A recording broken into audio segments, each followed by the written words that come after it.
Singing by दीवाना।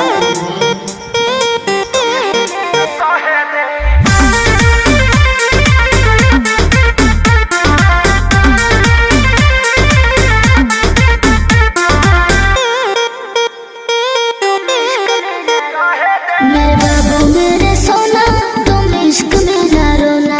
मैं lakh breakup कर लो, तुम ही मेरे होना।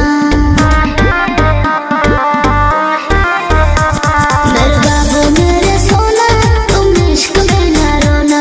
मैं लाख ब्रेकअप कर लो, तुम ही मेरे होना। समझा करो। मुँह बोल कर हमरो के कुछ कहे दे, कुछ कहे दे।